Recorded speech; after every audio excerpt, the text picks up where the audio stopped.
Ike Barinholtz, he's on the Mindy Project Tuesday nights at 9:30 on Fox. Super fan of the show. Funny guy. Everybody loved his last appearance here because he's just a funny guy. That's it. He's doing a movie right now, too, with... look at you. Did you slim down since your last appearance here? Look at him styling. You look kind of hot. Hi. Hi, Mom. Hi, Mommy. Oh. Remember when he used to scam restaurants? Oh, yeah. Like, guys would call him and be like, Eric walked out on the check. And he's like, no, I didn't do that. I didn't do it. I don't do it. I got the food. I'm going to pay him, Howard.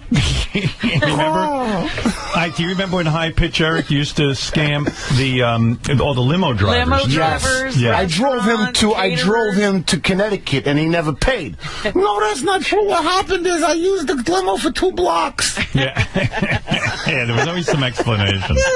He was the best. You know, it's so true. The Whack Pack, you said this, has to step it up. They got to step it up. Well, first of all, I mean, we have to talk about Eric. Yeah. Talk about High Pitch Eric. No, Eric the actor. Let me back up here.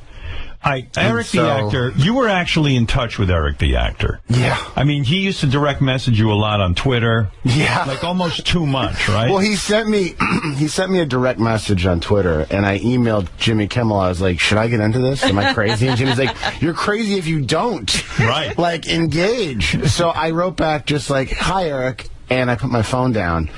And like an hour later, I looked at it, and I had like 37 direct messages.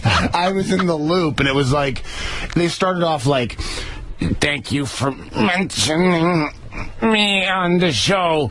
But then it very quickly started pitching me a TV show. He wants to remake Nash Bridges. So the big thing going on between you and Eric the actor before his death was he had various projects, and because you're in show business, he assumes he was always pitching, wasn't he? He assumes that you could get anything done. And so his first pitch to you was, let's remake... Does he want you in Nash Bridges? He wanted him in Nash Bridges. Right, these are all shows for him. Yes. And what would your role have been? Executive producer? I guess maybe Cheech Marin. Right. I think he was the sidekick on Nash Bridges, if I'm not mistaken. Yeah, right. So what was the pitch? Did he have anything sort of Yes, laid it was out? crazy. It was like, it will be semi-autobiographical, where I play a guy, and every time he goes on a show, it is canceled. And the final show is he's playing a cop, and it gets canceled, so now he's a cop. Even though that's not the way life works. Right. And Eric would have played a cop with tremendous disabilities? I guess he would have, yeah, that would have been the trick, I guess. And he was 100% serious. Oh, very. And he sent me, like, detailed scene ideas. Like, he almost went scene by scene.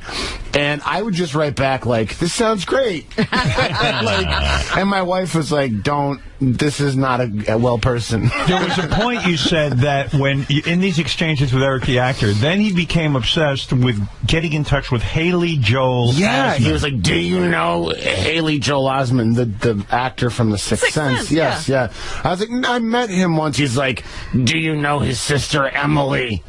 I think her name's Emily. I was like, no. He's like, I think she's really beautiful. I was like, Jesus fucking Christ. And what was he?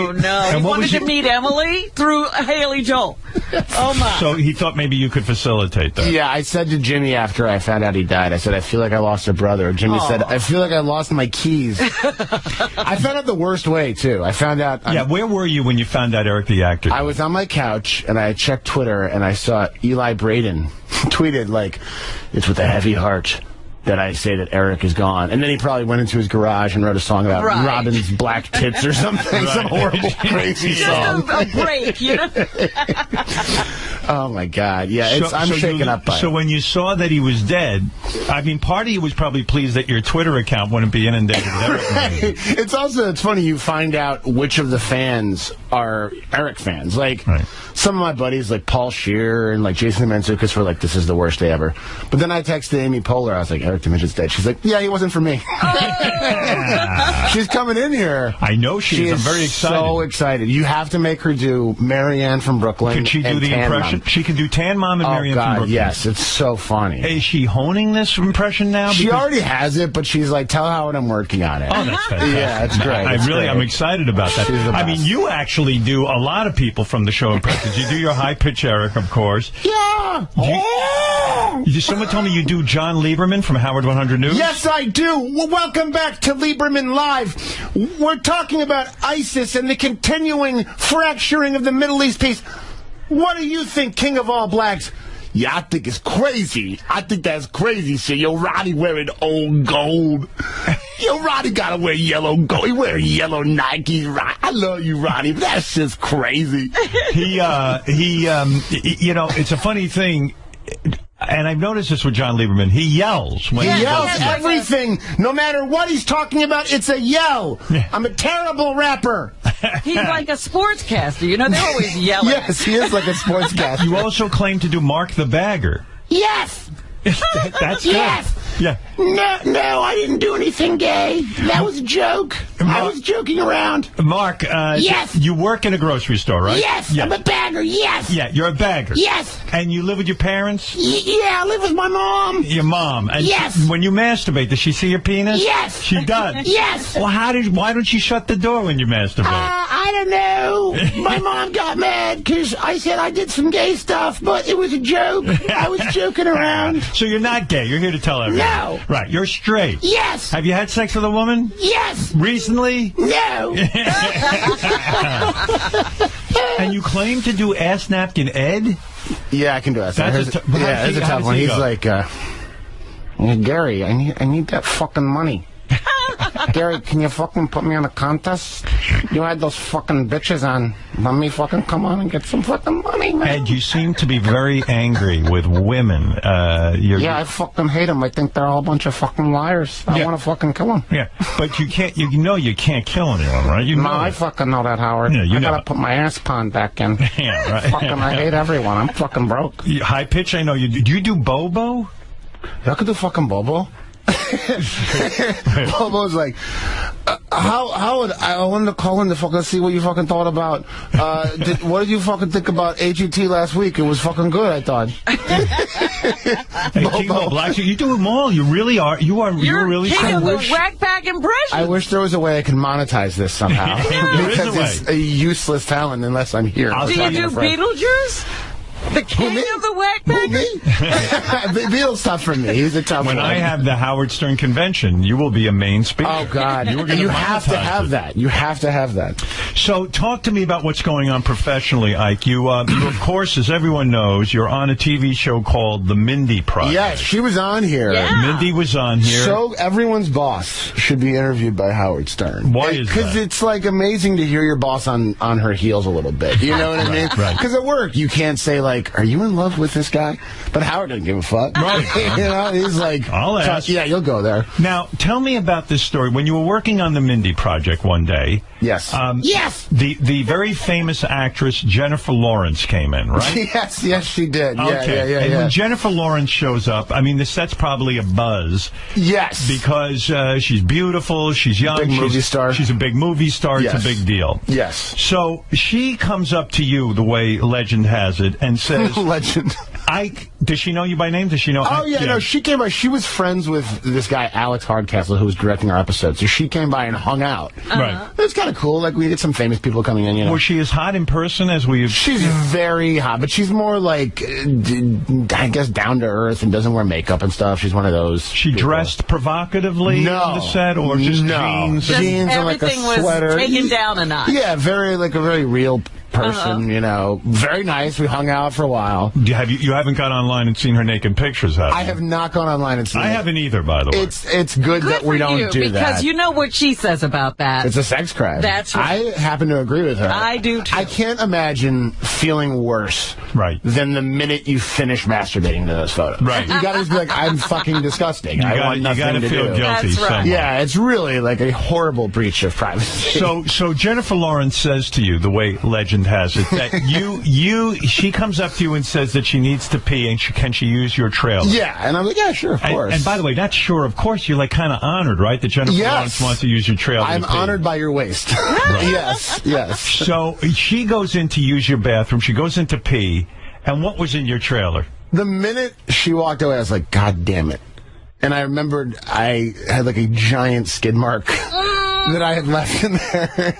Because you eat a lot of bad food on the show, and you go to the bathroom a lot. Like, Hollywood is just millionaires shitting in trailers. That's all it is. You know, not that I'm a millionaire, but, like, that's what it is. Boils down to that. That's boils down to that. And she came out, and, like, there's no way she didn't see what I had left in there. And she came out, was very polite, but then the rest of the night didn't talk to me as much. Oh. Yeah. God damn it. That's my Riley. You cheap Jew of fuck. So you're on the set of the Mindy Project. She comes in. She asks to pee in your trailer. Yeah. You realize when she goes to use the toilet that she shit.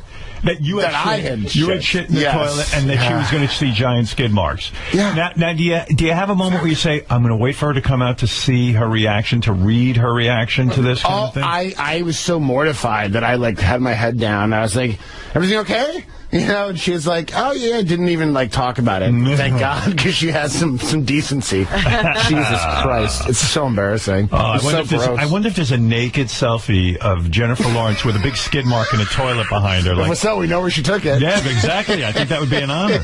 And you meet many celebrities on the Mindy Project, like James Franco has done the Mindy Project, right? Franco came on. I decided I want Franco to make a documentary about the Whack Pack. That is an endeavor that I feel like he has the time and the know-how to make that. The Whack Pack is kind of dying off, you know.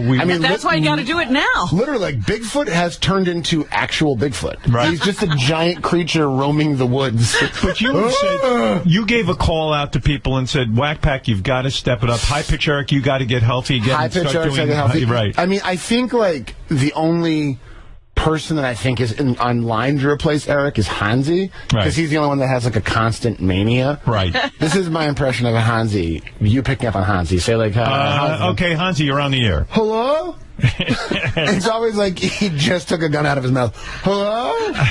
He's shocked that I answered the phone.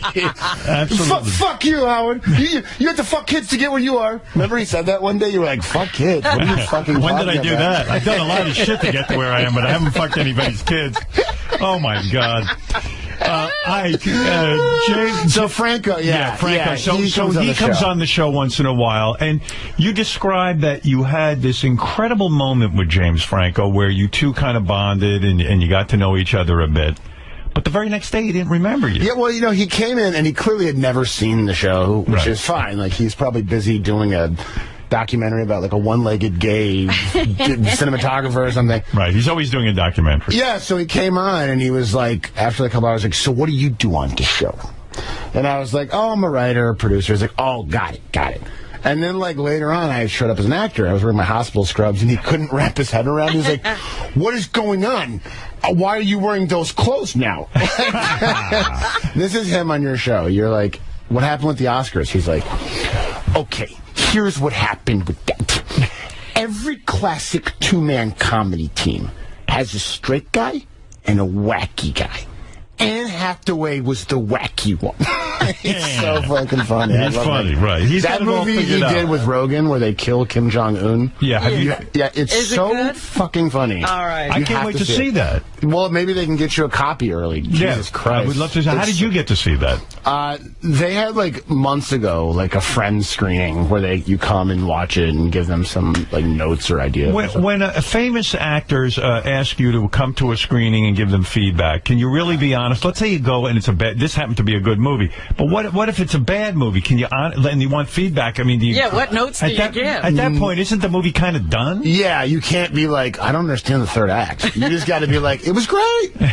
It was great. Maybe there's some sound issues, maybe, but it was great. Like, you can't be honest. So they're not actually really looking for feedback, are they? No. They're looking for positive feedback. Positive feedback. They want you to tell them the movie's great and they shouldn't change a frame. You can't go up to someone and say, "Don't release this."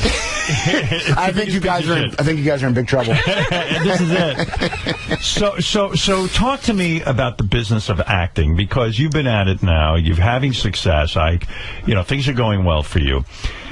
When you go, you have to audition, though, sometimes, right? Yeah. And early on, you tried out for CSI, didn't you? I did. What was the part you were looking for? Oh, God, it was so embarrassing. This was like years ago. My manager was like, you need to do drama. You need to get into drama.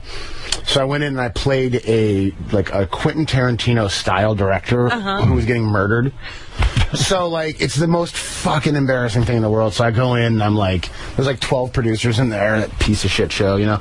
And I'm like... it's a small scene, right? It's a small scene, and I'm just like... But you still have to audition for it. You still have to audition for it, and I'm like, yeah, so what we're going to do over here is we're going to set the cameras. Oh, don't stab me. Oh! Like, I have to act out getting like you're stabbed. acting like you're dying. Oh, God. And they all started laughing at me. You know what? Fuck them. Fuck you, Gay Howard. You mean to tell me... Hi, Fred. Fuck you, Robin. In other words, you're saying that when you auditioned to be a guy who gets stabbed, you went, please don't stab me. Stop stabbing me. And of course, that blows it, right? Because yeah, they start laughing, openly laughing at me. Like, one guy's like, you're really funny. I'm like, yeah, I'm not...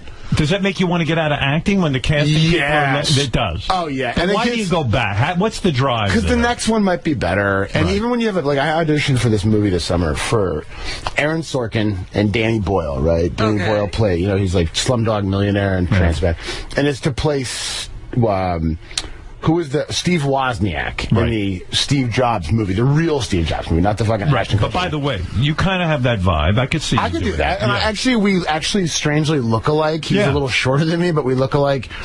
And I went in 30 pages of sides. And this is Aaron Sorkin. You cannot change a word of it. And he's in the room. Like, and famously... Do you memorize before you go in? I couldn't. Like, it was too much, and I didn't have enough time. Right. But I was like, I'm just going to go in and be cool and try to win him over. And right away I lied when I walked in. Like, Danny Boyle's like, oh, it's great to meet you. Have you read the book? You've read the book, right? And I was like, yes. I haven't read a book in like 15 years. Yeah, me too. So like, it's fun. I don't have time. Who has time? And I hate it. It's so boring. Yeah, I like to watch movies and television programs. Right, is it in a movie? Yeah. So I was like, of course I read the book. He goes, so then you know... should have said, I've read a book. Yeah. I'm not lying. I have read a book. I read Goodnight Moon was the last book I read. Yeah, and that was a dense book. Yeah, I still don't get it. I'm wrapping my head around it. But he's like, so you understand the internal struggle Steve Wozniak had inside of him, and the fire that burned, and the rivalry between him and Steve Jobs. And I was like, yeah, of course I do. So now I'm here. I start sweating. And like literally within like 4 minutes of acting, like my entire shirt has changed colors. Has it changed colors because you feel like you're bombing? You're not getting it done? You just feel like so on your heels, and you're talking nonstop, and you're not getting a huge reaction from them. So just every pore in your body opens and fluid seeps out of it. And what's the goal here? Like, when they say get into a Steve Wozniak character, it's like you're just basically being yourself, right? There's no being Steve Wozniak. You don't know what he was like. There's no being Steve Wozniak. I'm also not one of those people that can like Christian Bale, who can like become like lose 80 pounds for the fighter. You know what I mean? Like I can't do that. I can't completely transform myself. So I'm always going to play a version of myself. Right. So you didn't get the part. No. And did you get disappointed afterwards? Did you get bummed out about your career? Do you say, I'm just not good enough? Yeah, you call your agents and you're like, I'm a piece of shit and show business. I'm out of show business. I'm retiring. And then the next day you're like, I'm back in. Yeah. Well, thank God you recover. Yes. And at the time I was doing this movie with Amy and Tina, so if you have a gig to go back to, it really cushions the... Now, when you're in a movie with Amy Poehler and Tina Fey, when you're in a movie with them, do you have to audition for that too? I did, actually. Yeah, early on I heard about the project, and I've known them for like 20 years. What's this movie about? It's called The Nest, and they play sisters. It probably won't be called The Nest. I think Universal will call it something else. But it's about these two sisters that come home to their hometown, and they find that their parents are selling a house. So they decide to have one last rager. It's almost like, for lack of a better term, it's like an adult female Superbad with sisters. Right. I think is kind of the world. And you play... I'm Poehler's love interest in it. Do you make love to Amy in the movie? We don't make love, but we have... Anal, no kissing. Right. Is the rule we have. I mean, do you kiss her? Are you like... Yeah, it's like a whole romantic thing, which is why I had to, like, lose weight for it. Because, like... The first time Amy and Tina see my character, like, I'm, like, gardening in, like, a tight T-shirt, and they drive by, and they're like, yeah. And, like, if you have, like, man tits and, like, love handles like I do, they're not going to be like, it can't be like, oh, that guy looks like he does a good Mark the Bagger. You know what I mean? Does someone say to you, look, you're going to need to lose weight? No, the director's a really great guy, and he was, very, in very nice words. He's like, this guy's a guy, and the character recently had lost weight. So he's like, he's a guy who's very comfortable with his body, and he's getting in good shape, which is like his way of being like, get your fat ass in shape. So what'd you do? Did you join a gym? Yeah, I joined Equinox. I was in Syosset, Long Island the whole time. Yeah. So I joined the Equinox there, which was it was nice. And then I just stopped eating cheese popcorn, and I'm just worried when the movie comes out, because it's like Amy's like America's sweetheart, and it's like I don't want people to be like, she was being molested by that giant Ukrainian war criminal. Wait, tell me something about those two. Yeah. It seems like Tina Fey's got kids, Amy Poehler's got kids. And it seems to me like they're always writing stuff and hosting stuff. It's crazy. And it seems like their careers are on fire, and they seem to work constantly. Yeah. And now they're making a Who's movie. taking care of those kids? Those kids are always there. They're on set. They're in there. They have giant. I remember I got to my trailer. I was like, ooh, I got a nice little trailer. And then I saw Poehler's, and it's 11 times the size of mine. And her kids are there. Are there lots of nannies? There's got to be somebody. They're nannied. They're well nannied. I got to tell you, I mean, I made a movie, and since I was the central character, it was like I didn't have a minute to breathe. So I can't imagine what their lives are. How are they juggling all It's that? insane. I don't know how they do it. They are, and Mindy Kaling too. She's on the show 18 hours a day, and she's writing another book. It's workaholics. Yeah, it's crazy. It's rough. What, they run by and say, hi, kids, as they go to their they'll sit, they'll make time, they'll have an hour and a half with their kids, and then they'll go shoot a scene, and then on the way, walk into the trailer, they'll be on a phone call with, Bantam books or whatever. It's just, it's the type of busy that I can't wrap my head around. It's like a nervous kind of energy, too. It's like, when do they have time to reboot? Yeah, I mean, I don't know. I ever sit and say to them, hey, I seem like a slacker next to you. How are you guys managing and I'm a hardworking guy, and I look like Bigfoot compared to them. I don't do anything except run around the woods. Because they're also both they have endorsement deals. They're doing commercials now. Whose kids do you like better, Tina's or Amy's? I mean, I spent more time with Poehler's kids, and they're little boys who love me because they think I'm a giant toy. Right. But Tina's daughters are lovely too. They're all nice kids. Do Amy's kids sit there and watch you make out with their mom? Have they ever been on set while you're fingering her or something? She forces them to watch, so they understand how to do it. No, the kids are not there the day you have to make out. Yeah, they stay home that day. And did your wife get jealous at all?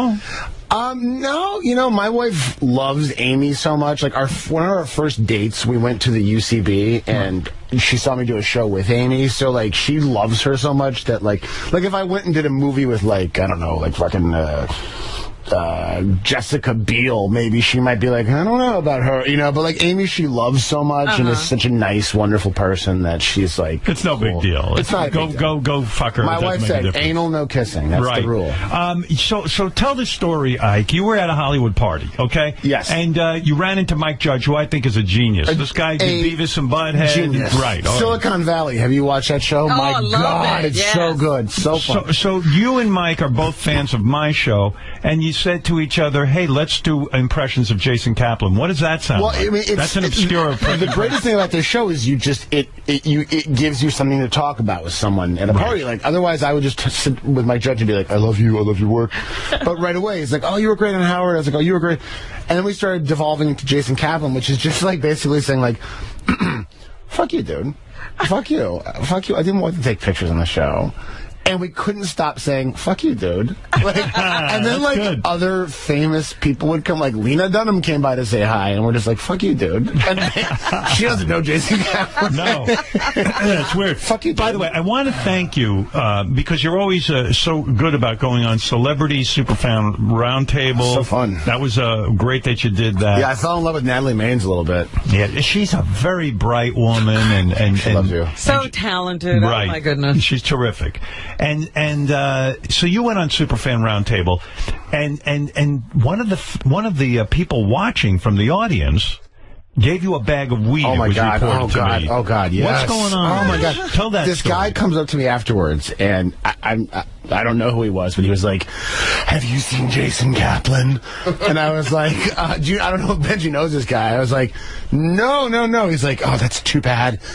I have like a pound of homegrown weed." And he's like, "Can you give it to him?" I was like, I don't know. I'm not going to see him. You're doing a drug deal right at the Superfan Like in the middle of Sono Studios. Yeah. And he's like, "Well, just here, hold it." He was almost like Peter Lorre in Casablanca. "Hide this for me, Rick." How much weed was it? It was like maybe 2 ounces. Oh, wow. It was That's like a jar, like a mason jar full of weed. Now, do you smoke weed? Do you enjoy I do smoke that. I enjoy the weed. You enjoy the weed? Yeah, I'm not a big drinker. Like, Right. I'll have a few beers here and there, but like after the end of the day, it's a nice way to creepy. relax. You know, I always thought it was sort of creepy when I used to smoke weed, when I was a kid. That you don't ever know where the weed's coming from. So when someone says, "Hey, I have some homegrown weed," you don't know what the fuck and like he gave it to me, and I was like, "Okay, I'm not gonna go smoke this weed that this stranger just gave me. That was for Jason Kaplan." Like 2 weeks later, I've smoked all of it. It's completely gone. It was delicious. I smoked it, and it was good. Fantastic. Wow. Yeah, This guy knew But you what don't he know. was doing. But you don't know if it's a weird guy. Like he'd be like, "I grew this in my ass." It's My special weed. hydroponic. It grows on my mother's dead body. So this weed, you smoked it, and it was good, and Yeah, it was meant for Jason Kaplan. Yeah, so Jason, I guess I owe you weed. Fuck you, dude. I grew this for Jason. I came on it multiple times. It enriches the soil. It's got extra protein. Yeah. How's your relationship with Ronnie, the limo driver, going? It was really nice this morning. He was so nice, but I like, heard you guys were at war with well, him. war. It's a real show. You know Neil Young wrote the song "Old Man" about Ronnie? Did you know that? I'm going to talk to Neil today about it. Can't wait. He better play this fucking guitar, man. He's You not should have coming into guitars. play. You should just have guitars Now, everywhere. Neil isn't coming in to play guitar, but I just happen to have a lot of guitars. Yeah, exactly. No, Ronnie, I love Ronnie. He's one of my favorite parts of the show. Dude. But, I was just kind of making fun of his Twitter, on the His Superfan. Twitter, yeah, he can't spell on there. He can't spell, and like, guys will like be like, "Hey, Ronnie, it's a picture of me and my wife on her birthday," and Ronnie's like, "Oh yeah, let's see those fucking titties." Yeah, he's very perverted. He's really perverted, and then like, I heard a Lieberman live newscast, and Ronnie was like, "Yeah, that guy's real funny. He's real fucking funny." I was like, I was just kidding. I love You him so claim much. that you would know Eric the actor better than even Jan does. Jan, who was his caretaker. That's God. how well you knew Eric. the Howard, actor. his last appearance, you said, "Oh, your Jan's moving out. You're back with your parents. Oh, they're gonna put the clamp on you, boy." And he said, "Yeah, you're right. They Yeah, are." I know. And then he expired. I know Eric better than anyone. I gotta tell you, I was so sad when Eric died. I really was. I really enjoyed that guy. I did. He was. I mean, the different sagas of the story of Eric in the show. I mean, it is literally, it's like a German opera, where it's so complex and so rich and layered. It's such a tapestry. It's funny. I'm writing a German opera about Eric, and it will be on Broadway in about 2 years. The music is the tough part. I've been talking to Neil Young about that. What's it called? It's called Eric the Actor, the German Opera. It's really not that creative. It is what it is. But it'll be good. Okay, what was the first TV show Eric appeared on? Do you know? American Dreams. Wow, that's right. Yeah. That's knowing Eric. Yeah. You know, I said to the guys, come up with some Eric the Actor trivia. I really want to check if Ike knows what he's talking about. And I said to I saw the first one. I said, he's not going to know that. And you knew it. I'm a loser, bro. All right. Do you know the name of Eric's disease? Yeah, Ehlers-Danlos. Oh my God, that's right. Crazy. All right, here's one you will not know. All right. What is Eric's middle name? I know you won't know this. Yeah. Eric V. V what? Yeah. That you don't know, right? No one knows I'm going to that. guess. I'm going to guess. Yeah. I'm going to say Jason. That's right. No way. No, it's Sean. Fuck. Sean? Yeah. Sean. Do you know Jan's last name? Yeah, Johnson. Right. Jan Johnson. Wow. Yeah, I knew that one. Yeah. Okay. Which pop star did Eric defend in his first call to the show? Kelly Clarkson. Right. Oh, Kelly Clarkson. What fictional animal was Eric afraid to encounter in New Mexico? The werewolf. Correct. So far, you've only gotten one wrong out of, let's see, Yeah, 1, his middle 2, name. 3, 4, 5, 6. Out of 6. One wrong out of 6. That's sad. When he mentioned me on his last appearance. This you won't know. Okay, go ahead. What was the name of the guy Eric wanted Johnny Fratto to find in his iconic You Know What to Do? Okay, I know this. Okay. I want to say If you get this, you will be the greatest Eric the Actor aficionado. Is it? Okay. Johnny. Close. Find that guy. Go. Johnny, find that guy. His name is Steve? No. Fuck, what is it? His name is Jerry. His name is Jerry. His name is Jerry. What was Eric's IQ? Was it like 94? 90. 90. Okay. Yeah. It was low. All right, you're good. He was dull, technically. That was good. There's a couple really hard ones in there. These are really, like, what was the screen name of the 7-foot-tall Texan Eric pretended to be on Stern Fan Network? I know this. Romeo Blues. Right! Get out of here. You have no life. Fuck me. Oh, my God. Jesus Christ. By the way, you just won the Eric the Actor bench where Eric is buried. Wow. What was the screen name of the 7-foot-tall Texan Eric pretended to be on Stern Fan Network? Romeo Blues is the correct answer. That is outrageous. That is amazing. That's outrageous. Wow. Wow. You know, you should change your name to Ike the Actor to honor Eric. I was thinking about you. Well, the great Ike Barinholtz is on something called the Mindy Project. Tonight. Tuesday nights at 9:30 on Fox. Watch it. People love it. And it's really funny. People love him. Next time you come in, yes, sir, you're going to play Fred Norris in Win Fred's Money. Oh, I'm down for that. Because you said you could beat him. I think I could. In Eric so trivia. Smart. Depends, buddy. I don't know. I think he would be very close. Really? Yeah. Are you close. a trivia guy? Yeah, I'm a big. Yeah, I know, like Jeopardy and stuff. Like, I'm really good at that. What was the first state to ratify the U.S. Constitution? Virginia? No. Fred? Rhode Island. No. Delaware. You both. Fuck. What else? All right. You said what is the one-word title of the chart topper better known as Pina Colada Song? Escape. Right. Jinx. All right, You the both same got it. time. Oh, wait, maybe you guys would be good opponents. The Hugo Awards are given for the best literature in which genre? Novels. Nonfiction. Fiction. Mystery. Science fiction. See, you fuckers. I half right. That's right. Great Britain ceded control of which territory to China in 1997? Hong Kong. Very good. Look at you two guys. Maybe you are evenly matched. How many community cards are there in a full hand of Texas Hold'em? Community cards? Yeah. God knows. 3. 5. No, 5. Yes, 5, right. the fucking Turn in the River. Yeah, All right, you both would have known that. Yeah. Whose famous photographs feature babies inside flowers or dressed up like fruit or And vegetables? Getty's. Yeah. Right. What? You knew that, Fred? No, I did. He said it, and All right. it was Fred said tripped up on her yes. name. But I knew that's who it was. What city is home to the Getty. Australian Open? Sydney. No. Melbourne. Melbourne. Yeah. You might. You know what? Next time you come in, you're going to do that. Ike Barinholtz is on the. The best is in that phone call. When Fuck you, Jay Howard. he goes, is this shooting? The guy goes, you asshole. See Ike Barinholtz on the Mindy Project Tuesday nights, 9:30 on Fox. We should all watch, right? We should all watch. You want to tell us why we should watch it? Yeah, do you like to laugh? It's a super funny show. She's super funny. I'm funny. Chris Messina's great. And you get paid a ton of money for that, right? Yeah, man. Are you set for life yeah, now? man. Are you set? No, God, no. With my extravagant living, no. Yeah, you have a very big lifestyle. Oh, my God. Yeah, look at the clothes you wear. I mean, come on. that's expensive Barbados? shit. Yeah. With sweater fuzz all over That's it? Melvin Barbados.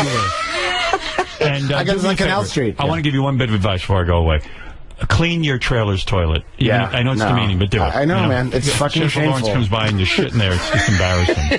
I want every movie star in Hollywood to see my shit at some point, I guess. Absolutely. Ike Shameful. Barinholtz, Thank you. everybody. We'll Love be you back guys. right Love you after guys. Thank these you. words. Thank you, Ike.